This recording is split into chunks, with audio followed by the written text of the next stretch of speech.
Hello friends, आपल्या सर्वांची आवडती मालिका लपंडाव या मालिकेच्या आजच्या शनिवार 14 मार्चच्या एपिसोडमध्ये एकानंतर एक जबरदस्त ट्विस्ट आले आहेत.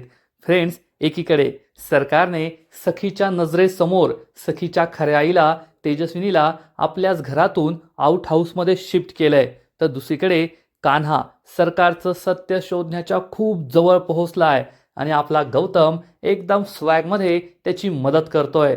गौतमने कान्हाला एक कोडं पाठवलंय, ज्या कोड्याच्या मदतीने कान्हा सरकारच्या रूमपर्यंत पोहोचलाय आणि सरकारचा सिक्रेट त्याला कळणार इतक्यात सरकारला जाग आली आणि सरकारला दिसलं की कान्हा हा माझ्या रूममध्ये माझं सत्य शोधण्याचा प्रयत्न करतोय. सरकार कान्हावर खूप चिडली आणि चक्क कान्हावर तिने हल्ला केलाय. कान्हाच्या गळ्यावर तिने सुरा लावलाय. मग हे सगळं घडलं तरी कसं हे जाणून घेण्यासाठी हा व्हिडिओ शेवटपर्यंत नक्की पहा. फ्रेंड्स, आजच्या एपिसोडच्या सुरुवातीलाच घरातील सगळेजण सरकारचं गुंगीवालं जेवण खाऊन मस्त ढाराढूर झोपलेले असतात आणि कान्हा सखी हे आपल्या रूममध्ये असतात. पण सखीच्या रूममध्ये जो AC असतो त्यातून पाणी गळत असतं आणि हे पाणी सखीच्या तोंडावर उडत असतं, त्यामुळे सखीची झोप मोड होत असते. तर दुसरीकडे सरकार ही तेजस्विनीला म्हणते, काय मग ताई, तुला काय वाटत असेल ना, तुला हा प्रश्न नक्कीच पडला असेल की जर मला तुला आउट हाऊसमध्येच ठेवायचं होतं तर मग मी तुला या घरात का आणलं, माझ्या रूममध्ये का आणलं. तर मला तुला हे दाखवून द्यायचं होतं की 12 वर्षांपूर्वी माझ्यात जी धमक होती ना, ती हिंमत, ती धमक आजसुद्धा माझ्यात आहे. 12 वर्षांपूर्वी मी तुला तुझ्याच घरातून किडनॅप केलं होतं आणि त्या काल कोठडीत डांबून ठेवलं. तुझी जागा या घरात मिळवली होती आणि आज 12 वर्षानंतर सुद्धा मी तुला तुझ्याच घरात आणलंय. तू तुझ्या माणसांच्या इतक्या जवळ आहे, स्वतःच्या घरात आहे, परंतु तरीसुद्धा मी तुझी आणि त्यांची भेट होऊ देणार नाहीये. तुला हेच दाखवून देण्यासाठी मी या घरात आणलंय, माझ्या रूममध्ये आणलंय. असं म्हणून सरकार तिच्या हातामध्ये एक काळी पट्टी घेते आणि तेजस्विनीला म्हणते, तुला काय वाटलं, तू या घरात आली म्हणजे मी तुला तुझ्या या घराचं दर्शन घेऊ देईल? नाही, मी तुला हा आनंद सुद्धा मिळू देणार नाहीये, हे सुख मिळू देणार नाहीये. इतक्या वर्षानंतर तुला तुझं घर पाहता येणार नाही. असं म्हणून सरकार ही तेजस्विनीच्या डोळ्यांना ही काळी पट्टी बांधते. परंतु 12 वर्षापासून सरकारने तेजस्विनीला आंघोळच करू दिली नाहीये, म्हणून तेजस्विनीच्या अंगातून, तिच्या केसांमधून घाणेरडा वास येत असतो आणि सरकार म्हणते, किती घाण वास येतोय तुझ्या केसांमधून, पण जाऊ दे, माझ्याकडे त्याचा सुद्धा ऑप्शन आहे. असं म्हणून सरकार तेजस्विनीची घोंगडी घेते आणि ही घोंगडी तेजस्विनीच्या डोक्यावर, तिच्या अंगावर टाकते. परंतु या घोंगडीला सुद्धा घाणेरडा वास येत असतो आणि सरकार ही तेजस्विनीला म्हणते, चल ताई, आता वेळ आली आहे तुला तुझ्या त्या काल कोठडीत पुन्हा नेण्याची. पण फक्त काल कोठडीचा पत्ता बदललेला असेल, याच बंगल्याच्या आउट हाऊसमध्ये मी तुझी नवीन काल कोठडी तयार करणार. तेजस्विनी खूप दुःखी होते. तिच्या तोंडावर तर पट्टी असते म्हणून तिला बोलता येत नाही, पण ती मनात विचार करते, बाबा खरंच मला मदत करा. मी आज माझ्याच घरात आहे, माझ्या माणसांच्या इतक्या जवळ आहे, पण तरीही मला माझ्या मुलीला पाहता येत नाहीये, तिची आणि माझी भेट होत नाहीये. असा काहीतरी चमत्कार करा की माझ्या मुलीला जाग येईल आणि माझ्या मुलीची आणि माझी भेट होईल. अशी प्रार्थना तेजस्विनी साईबाबांना करते आणि साईबाबा तिची प्रार्थना ऐकतात. सखीच्या रूममध्ये AC मधून जे पाणी लीक होत असतं ते पाणी सखीच्या तोंडावर उडतं आणि सखीला जाग येते. सखी वर पाहते तेव्हा तिच्या लक्षात येतं की AC तर लीक होतोय, त्यामुळे हे पाणी गळतंय आणि सखी ही उठून बसते. तर इकडे सरकार ही तेजस्विनीला म्हणते, चल ताई, आउट हाऊसमध्ये जाण्याची वेळ आली आहे. आणि सरकार तेजस्विनीला घेऊन आपल्या रूम बाहेर पडते. पण सरकारची रूम आणि सखीची रूम ही बाजूबाजूलाच असते.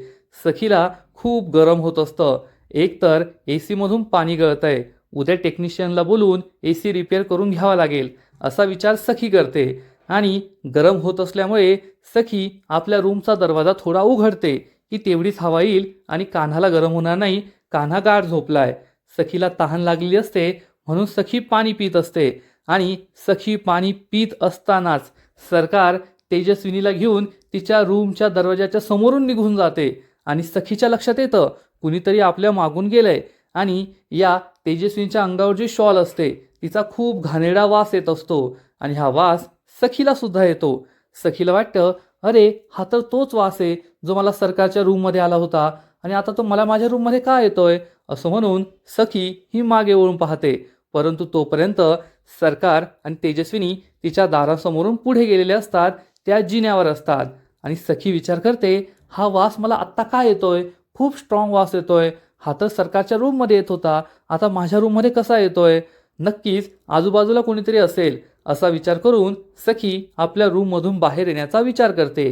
परंतु सखीला एवढ्या लवकर आपल्या आईला शोधायचं नाहीये, त्यामुळे ती विचार करत बसते. तोपर्यंत सरकार तेजस्विनीला घेऊन जिन्यावरून खाली उतरत असते आणि तेजस्विनी ही काही नीट चालत नाही, धडपडत चालत असते.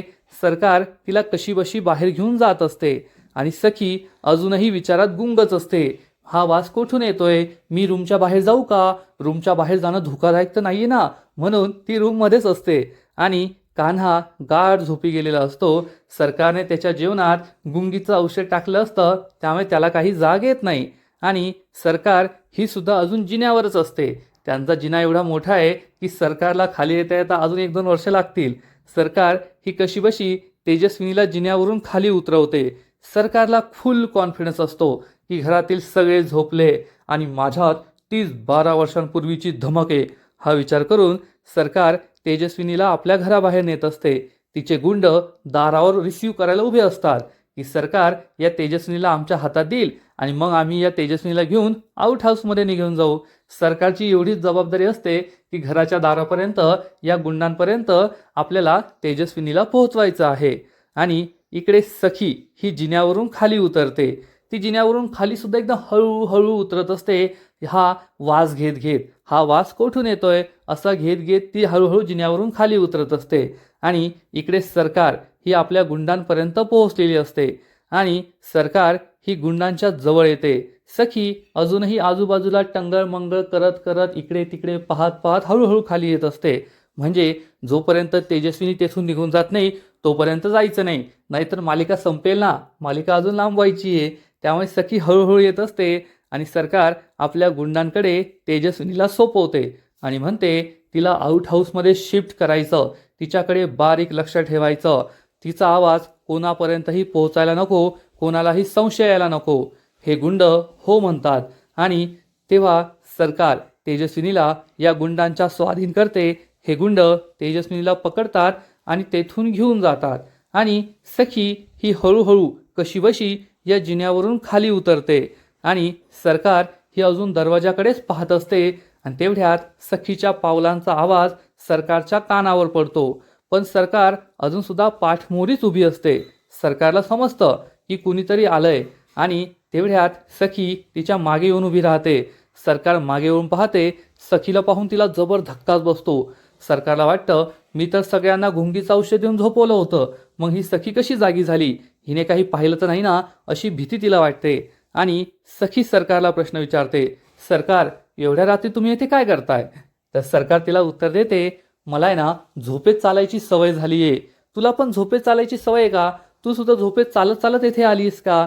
तर सखी चिडून म्हणते, नाही मला तुमच्यासारखी झोपेत चालायची सवय नाहीये, पण मला तुमच्या रूममध्ये जो वास आला होता ना, तोच वास मला आत्ता येत होता, म्हणून तो वासाचा पाठलाग करत करत मी येतपर्यंत आली आहे. सरकार म्हणते, तुझं नाक खूपच तीक्ष्ण आहे, वास घेत घेत तू इथपर्यंत आली आहे.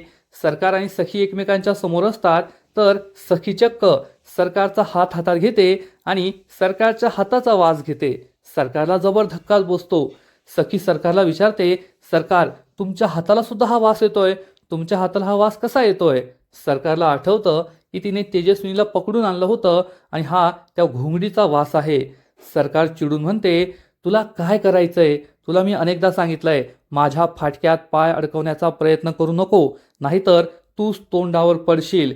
मी काय करते कशासाठी करते हे मला विचारायचं नाही, असं म्हणून सरकार रागारागाने तेथून निघून जाते. सखीला कळतच नाही की सरकार अशी का वागतीये आणि सरकारने तिच्या प्रश्नांची उत्तरं का दिली नाही.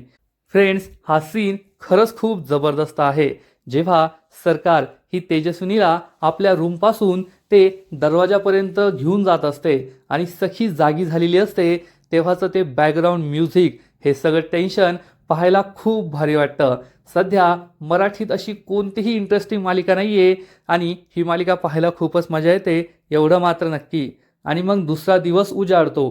कान्हा त्याच्या रूममध्ये असतो, तो तयार झालेला असतो आणि त्याला सगळ्या गोष्टी आठवत असतात, की मला जेव्हा ऑफिसमध्ये सरकारची 20 वर्षांपूर्वीची सही आणि सरकारची 12 वर्षांपूर्वीची सही सापडली होती. या सहीमध्ये आपण काहीतरी फरक जाणवतोय हे समजलं. त्यानंतर मी बँकेतल्या विनायकला भेटलो. विनायकने 12 वर्षांपूर्वी आणि 15 वर्षांपूर्वी बँकेत काय गोंधळ झाला होता त्याबद्दल सांगितलं. बदललेल्या सहीबद्दल सांगितलं. हे कान्हाला आठवतं. त्याचबरोबर जेव्हा सखीने गाय आणि वासराचा बॅच असलेल्या ब्लँकेटबद्दल सरकारला विचारलं होतं, तेव्हा सरकारच्या चेहऱ्याचा रंग कसा उडाला होता, सरकार कशी घाबरली होती, हे कान्हाला आठवतं. मग सरकार याच्याबरोबर आपण काय बोललो होतं, कान्हाला हे सगळं आठवतं आणि कान्हा विचार करतो, नक्कीच कुठेतरी पाणी मुरतंय, अशी काहीतरी गोष्ट आहे जी मला माहीत नाहीये. कान्हाच्या समोरच राघव कामत आणि सखीच्या बालपणीचा फोटो असतो. कान्हा या फोटोकडे पाहत असतो आणि विचार करत असतो. तेवढ्यात सखीला जाग येते आणि सखी कान्हाला विचारते, कान्हा तू झोपेतून एवढ्या लवकर उठलास आणि आवरलं सुद्धा? तर कान्हा सांगतो, हो मला लवकर जाग आली होती त्यामुळे मी लवकर आवरलंय. तर सखी म्हणते, कान्हा तू एवढी कॅज्युअली उत्तरं कशी देऊ शकतो? तर कान्हा हा सखीला म्हणतो, मला तुम्हाला काही प्रश्न विचारायचे आहेत. आणि मग यानंतरचा जो सीन आहे ना, तो खरंच खूप भारी आहे. या मालिकेचं वेगळंपण दाखवतो. या सीनमध्ये आपण पाहू, कान्हा सखीला काही प्रश्न विचारतो आणि तेच प्रश्न तो थोड्या वेळानंतर सरकारला सुद्धा विचारत असतो. म्हणजे कोर्टात जशी उलट तपासणी घेतात किंवा पोलीस जशी उलट तपासणी घेतात, की 2 गुन्हेगार असतात त्यांना वेगवेगळं बसून सारखेच प्रश्न विचारले जातात. परंतु या 2 गुन्हेगारांना माहीत नसतं की आपल्या आधीच्या गुन्हेगाराला कोणता प्रश्न विचारलाय आणि त्याने काय उत्तर दिली आहेत. आणि जर दोघांची उत्तरं मॅच झाली आणि दोघांची उत्तरं वेगळी असली तर कोण खरं बोलतंय आणि कोण खोटं बोलतंय हे कळतं. आता कान्हाला तर माहिती आहे की सखी खरंच बोलणार आहे, त्यामुळे सरकार खोटं बोलतीये हे कान्हाच्या लक्षात येणार आहे. आणि सगळ्यात आधी कान्हा हा ऑफिसमध्ये असतो, सरकारच्या केबिनमध्ये असतो आणि तो सरकारला प्रश्न विचारतो. कान्हा हा सरकारला म्हणतो, सरकार मी थोड्या वेळाआधी एक बिझनेस मॅगझिन वाचत होतो. तर सरकार त्याला विचारते, तू आणि मॅगझिन वाचत होता याचा अर्थ तुला खूप वेळ, तुला काम कमी पडलेलं दिसतंय, मी तुला अजून काम देते. तर कान्हा म्हणतो, नाही सरकार ते काय फिल्म मॅगझिन नव्हतं, बिझनेस मॅगझिन होतं, बिझनेस रिलेटेड. आणि ते राघव साहेबांच्या काळातील मॅगझिन होतं. आणि त्यात मला असं कळलं की राघव साहेबांना सिंगापूरमध्ये आपला बिझनेस एक्सपांड करायचा होता, तेथे ते आपलं ऑफिस सुरू करणार होते. आणि तुम्हाला याबद्दल काही माहिती आहे का? सरकारला याबद्दल माहिती असण्याचा काही प्रश्नच नाही, पण सरकार उगाचच थापा मारते आणि कान्हाला म्हणते, हो राघवला सिंगापूरमध्ये आपल्या कंपनीची ब्रँच सुरू करायची होती आणि मीच त्याला ही आयडिया दिली होती की आपला बिझनेस आता आपण देश विदेशात एक्सपांड करायला हवा आणि माझीच आयडिया त्याने ऐकली होती. तेव्हा कान्हा म्हणतो, हो खरंय, खरंच तुम्ही राघव सरांना खूप सपोर्ट करायचा आणि तुम्ही आपला बिझनेस वेगळ्या उंचीवर नेऊन ठेवलाय यावरूनच ते कळून येतं. आणि कान्हाने हाच प्रश्न सखीला सुद्धा विचारलेला असतो, पण सखीचं उत्तर हे वेगळं असतं. सखी कान्हाला सांगते, हो माझ्या बाबांची अशी इच्छा होती की सिंगापूरमध्ये त्यांनी आपल्या कंपनीची नवीन ब्रांच उघडावी, नवीन ऑफिस उघडावं आणि ही माझ्या बाबांचीच आयडिया होती. माझ्या आईने त्यांना ही कल्पना नव्हती सुचवली. म्हणजे सरकार खोटं बोलतीये हे कान्हाच्या लक्षात येतं. आणि सखी कान्हाला सांगते, माझ्या आईने या गोष्टीला विरोध केला होता. माझ्या आईने माझ्या बाबांना ठणकावून सांगितलं होतं, सिंगापूरमध्ये आपल्या कंपनीची ब्रँच उघडायची नाही, कारण आपण आपल्या देशातील लोकांचं देणं लागतो. जे काही करायचंय, जो बिझनेस करायचा आहे, जो रोजगार द्यायचा आहे, तो आपल्या देशातील लोकांना द्यायचा, बाहेरच्या देशात जाऊन कोणताही बिझनेस करायचा नाही. हे ऐकून कान्हाला धक्काच बसतो आणि त्याला समजतं सरकार खोटं बोलतीये. आणि मग कान्हा हा सरकारला विचारतो, सरकार मला तुम्हाला आणखीन एक प्रश्न विचारायचा आहे. सरकार विचारते काय? तर कान्हा म्हणतो, सरकार सखी हे नाव मला खूप आवडतं, खूप वेगळं नाव आहे, युनिक नाव आहे. मग सखी हे नाव कुणी ठेवलं होतं? तुम्ही ठेवलं होतं की राघव सरांनी ठेवलं होतं? तेव्हा सरकार कान्हाला विचारते, तुला आहे ना खूप प्रश्न पडतात आजकाल, तुला काही काम नाहीये का? तर कान्हा म्हणतो, नाही सरकार तसं नाही, मला फक्त खूप आवडतं ना हे नाव, वेगळं वाटलं म्हणून मी तुम्हाला विचारतोय. आणि इकडे कान्हा सखीला सुद्धा हाच प्रश्न विचारतो. सखी मॅडम, तुमचं सखी हे नाव कोणी ठेवलं? तर सखी सांगते, माझं सखी हे नाव आहे ना दाभडे मावशीने ठेवलंय. कान्हाला आश्चर्य वाटतं. सखी खूप खुश होऊन सांगते, दाभडे मावशी यांना माझे बाबा खूप मानायचे आणि माझ्या बारशाच्या वेळेस दाभडे मावशींनी माझं सखी असं नाव ठेवलं. माझ्या बाबांना सुद्धा खूप आवडलं आणि मग माझं सखी असं नावच पडलं. हे ऐकून कान्हाला आनंद होतो. पण सरकार मात्र कान्हाला वेगळंच उत्तर देते आणि म्हणते, सखी हे नाव राघवने ठेवलंय. राघवला अशी शॉर्ट नावं खूप आवडायची. कान्हाला जबर धक्काच बसतो, पण तो सरकारला काही दाखवत नाही आणि स्माईल करतो. आणि सरकार सांगते, जो राघव होता ना तो माझ्या मताला बिलकुल किंमत देत नव्हता. मला बिझनेसबद्दल काही विचारत नव्हता. मी त्याला काही सांगितलं तर माझं ऐकत नव्हता. तो स्वतःचंच खरं करायचा. त्याच्या लेखी मला किंमतच नव्हती. हे सगळं सांगताना सरकार खूप चिडलेली होती आणि तिला राघवचा किती राग यायचा ही गोष्ट कान्हाच्या लक्षात येते. आणि इकडे सखी मात्र कान्हाला वेगळंच सांगते. सखी कान्हाला सांगते, माझी आई आणि माझे बाबा एकमेकांवर खूप प्रेम करायचे. माझ्या बाबांचा माझ्या आईवर खूप विश्वास होता. त्यामुळे माझी आई जे काही सांगायची ते माझे बाबा करायचे. माझ्या आईच्या प्रत्येक मताचा विचार करायचे, प्रत्येक सजेशनचा विचार करायचे आणि त्यांना पटल्यावर नक्कीच ते ऐकायचे. प्रत्येक गोष्टीत माझ्या आईचा सल्ला ते मागायचे. त्या दोघांमधील प्रेम हे खरंच खूप वाखाणण्याजोगं होतं, आदर्श घेण्यासारखं होतं. आणि हे सांगताना सखी इमोशनल होते.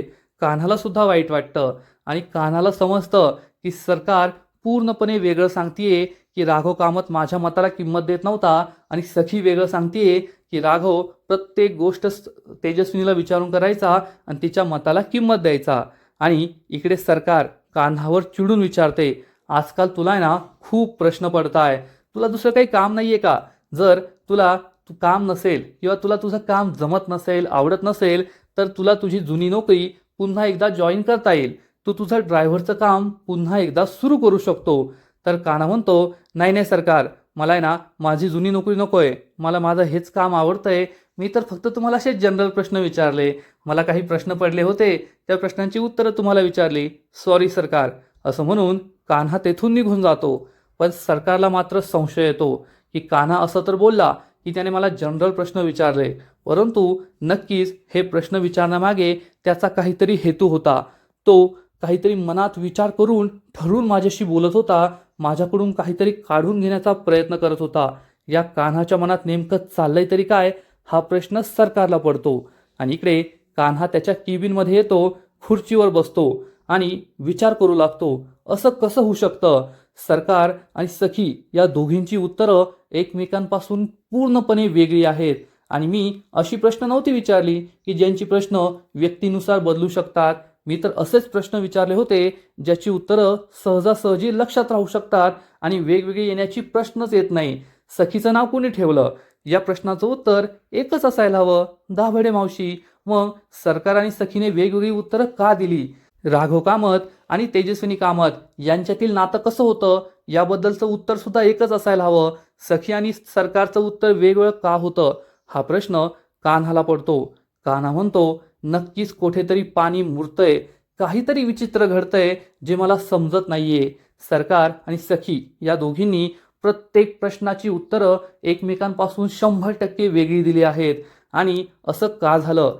सरकार या 12 वर्षांपूर्वी वेगळ्या वागायच्या, आत्ता वेगळं वागतात. 12 वर्षांपूर्वी त्यांची सही वेगळी होती, आत्ता सही वेगळी आहे.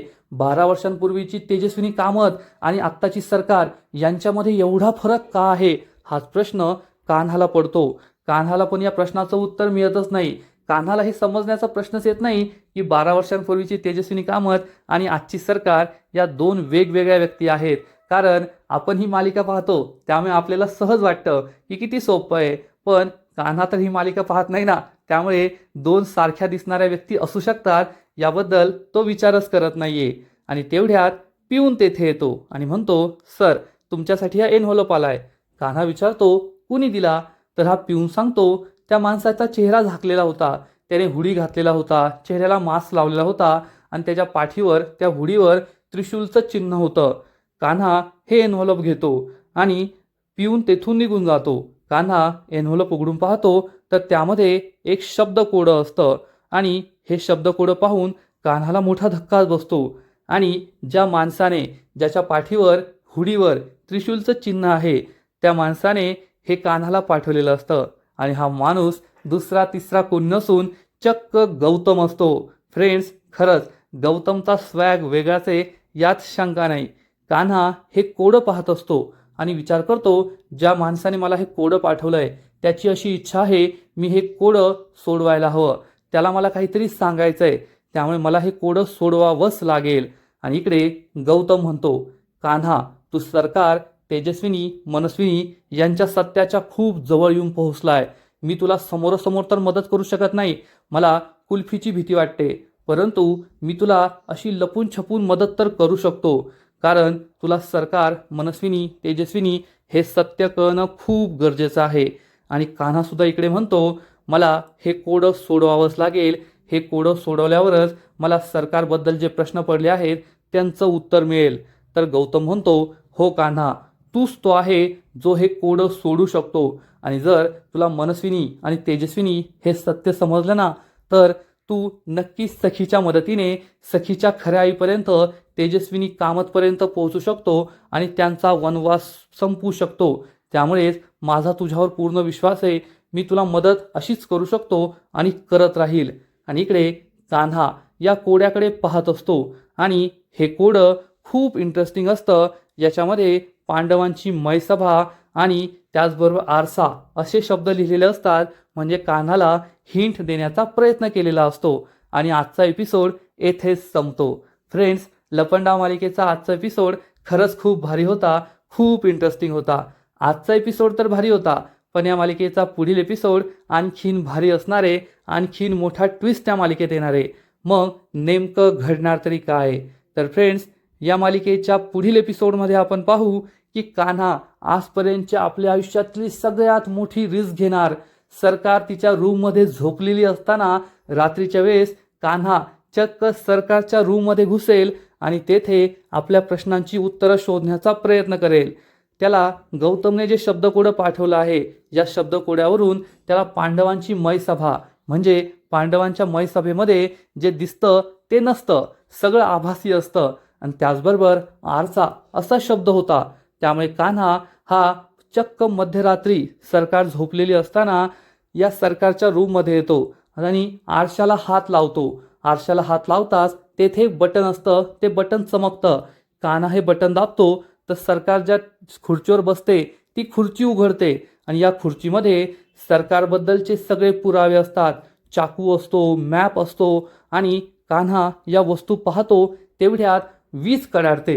उन्हाळ्याच्या दिवसांमध्ये जोरात वीज कडाडते आणि सरकारच्या चेहऱ्यावर हा प्रकाश पडतो. सरकारला जाग येते. सरकारला कान्हा आपल्या रूममध्ये दिसतो. सरकार खूप चिडते की कान्हा माझ्या रूममध्ये काय करतोय, आणि त्याच वेळेस सखी तेथे येते आणि सरकार चक्क कान्हावर चाकू हल्ला करते. कान्हाला चाकू दाखवते आणि जा विचारते, तू माझ्या रूममध्ये काय करतोय?